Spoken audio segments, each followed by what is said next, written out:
not playing Iowa. Both teams are trying to get better. So they're working on some things, we're working on some things.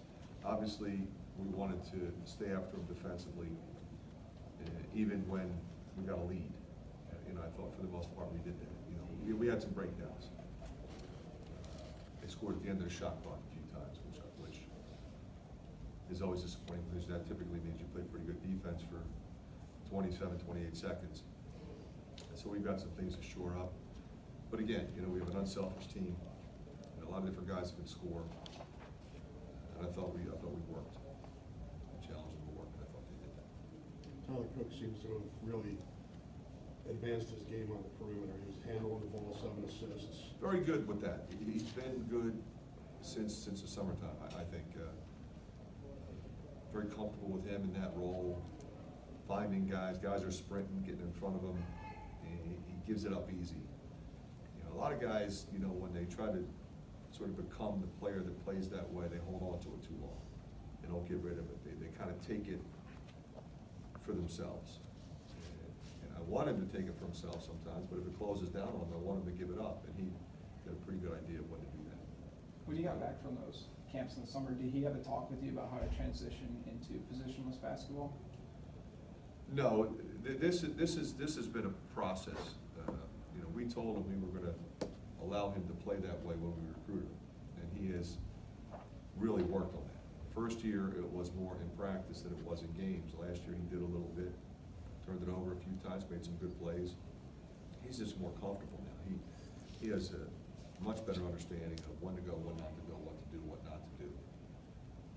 Playing it, with great pace, I think, and great confidence. How do you feel confident with that starting minute? I thought he did fine. I mean, he tried to force it in a few times. But we've got some of the best low post scorers around. We want to throw it in there. And I was really impressed with his ability to try to get it in, and then try to hit shooters as well. He's trying to load guys up. I think that's what we need. What's Jordan's situation? Getting better. He's close. He's day to day. I feel a lot better than he did a week ago. Well, what is it precisely? He's got a bad bone bruise. This takes time. Any idea if he's playing these 2 games here? The plan would be for him to play in those games, but Brad will have to make that decision along with Jordan.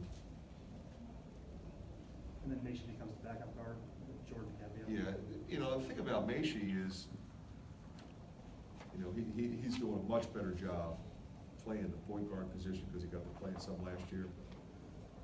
But he's better on the wing. He can shoot the ball. He attacks the basket defensively. He's really good.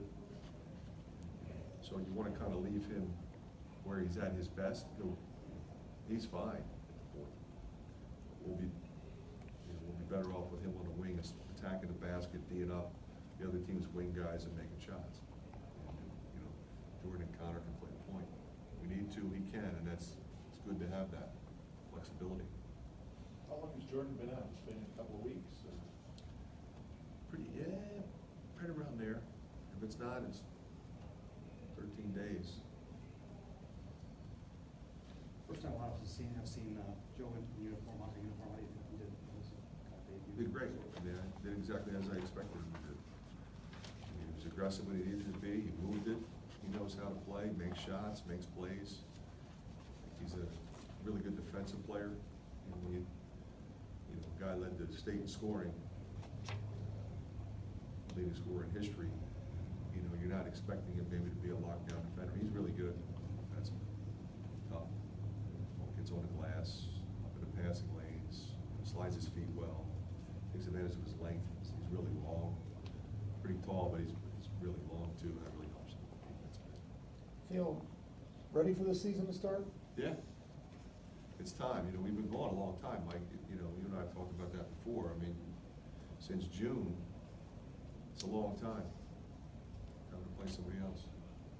Take 1 or 2 more. How important was emphasizing the guards to be more aggressive on the boards? I mean, Isaiah had 5 rebounds, and it seems like the guards were really going after it, maybe more. If you want to run, you're going to get 5 guys rebounding. You can't just be 3, 4, and 5.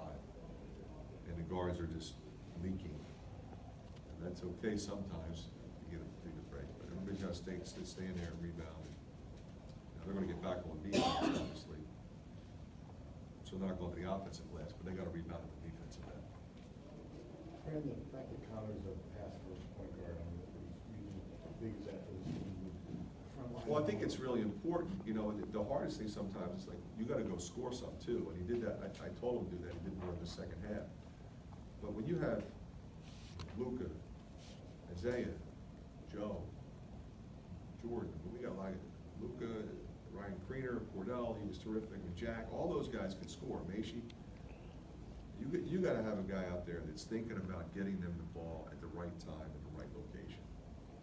Because that's gonna lead to a lot of things. It's gonna give you scoring opportunities inside, which are high percentage. It's gonna give you opportunities to get them in foul trouble, get us into the bonus. If we settle for jumpers all the time, then we're not in the bonus. You know, being the bonus coming down the stretch, which we were. Frederick, the definite red shirt, and what went into that decision? I think it was something that we had talked about, but I think his injury really solidified it for him. He's not ready to go, so, you know, he can now get healthy, get after it with Maxwell in the weight room, learn 3 positions, and be ready to go. And space the classes a little bit better, because we've got 3 guards that play a lot in the junior class. They'll be seniors and he'll be a freshman. Spaces it much better for us. He's gonna be terrific. CJ's really good. Good, thanks, Coach. Yep.